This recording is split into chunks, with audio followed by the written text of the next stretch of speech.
I-share ko lang po sa inyo mga boss kung paano i-connect itong gas regulator dito sa tangke. Unahin muna natin ang on and off nitong regulator.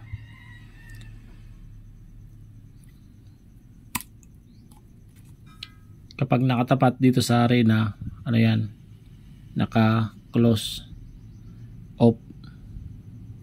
Pag pa-open, ganyan. Pag nakaganyan, meron na yung gas punta sa burner. Tapos ito, off. Itong parang pin, yan ang tumutulak para mag-open ang valve nitong tangke.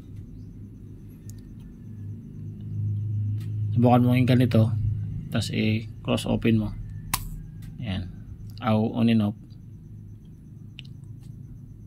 Pag nag-off, bumababa or pataas. Kapag open, tinutulak niya ito para itulak rin yung valve.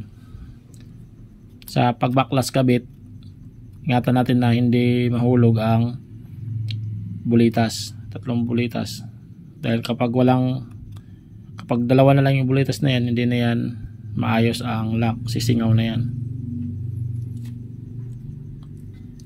Kung ganito naman ang iyong regulator, pag ganito naman ang off, diba? Yan, naka off. Pag open, pag ganyan, sabihin yan, lalabas na yung gas dito kapag itong red. Pag yan naman ang off, dito mapapansin natin na patulak at patras itong parang pin. Ayan, naka off. Ito bubuksan natin, ay naka open. Kapag pinihit mo yan on, ayan, tinutulak niya ito.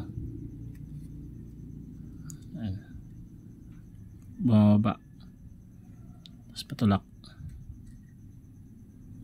Yan ang tumutulak ng valve dito sa tangke. Ito.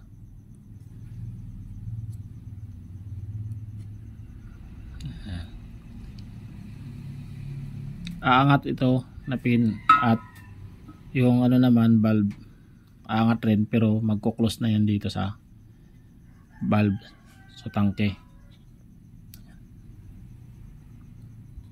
Close, tapos open. Bago natin isalpak itong kung alin man dito sa gas regulator ang gamit mo, kailangan naka-close. Ayan, naka-close yan. Lagay mo muna rito, arena, at ito naman, ito.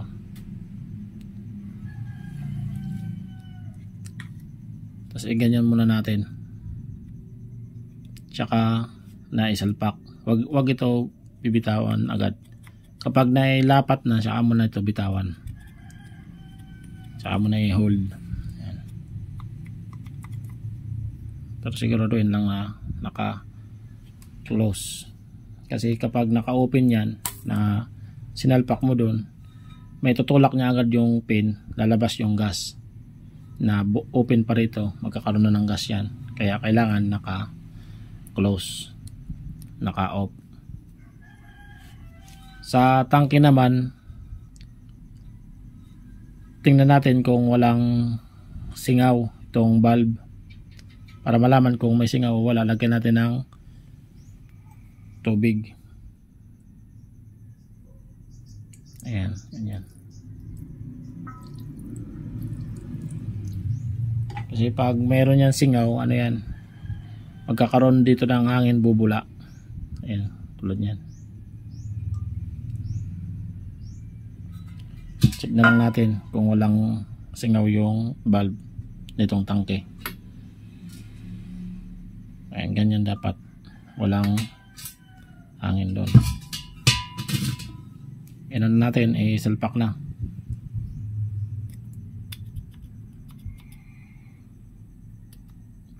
Kung gusto mo naman malaman kung may singaw o wala na nakakabit na yung regulator, buksan mo yan. Pag naisalpak na, open mo, tapos lagay mo ng ano rito, tubig. Ganon din yan, magkakaroon din ng bubbles yan, bula, kung mayroong singaw. Pero ito, bago pa naman itong ating regulator. Basta kailangan lang hindi mahulog yung bearing kahit isa dyan, kasi hindi na lalapat, sisingaw na. Ganun muna natin, tas salpak.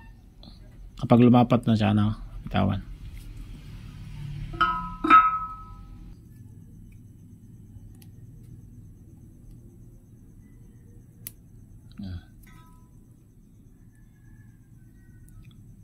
At ito pa pala, bago natin salpak ito, dinan muna natin dito para hindi agad lumabas yung gas.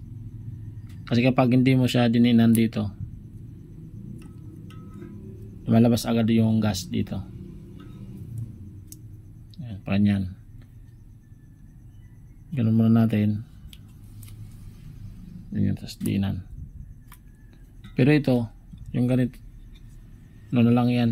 Kapag na-i-off mo na, pwede na yan, isalpak. Yung ganito naman, dahil medyo mahaba siguro yung na rito, yung pin.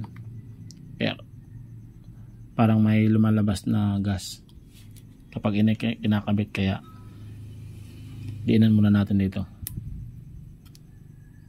Ganyan. Pag nagbaklas o nagsalpak, dinan muna para mas umangat pa itong pin. Ganyan.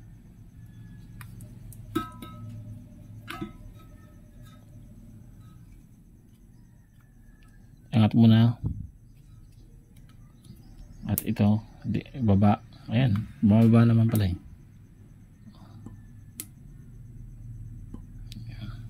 Dinan muna natin yan, tsaka isalpak.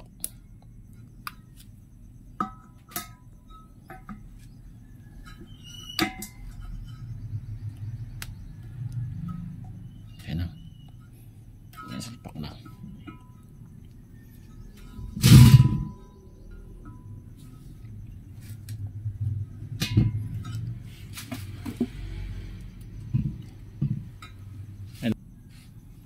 Ulitin na natin sa pagtanggal.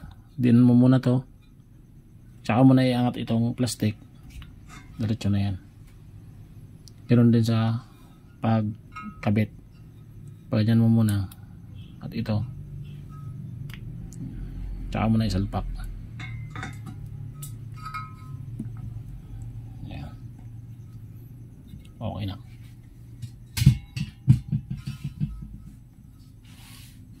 Yan lang po mga boss, maraming salamat sa panonood sa ating video.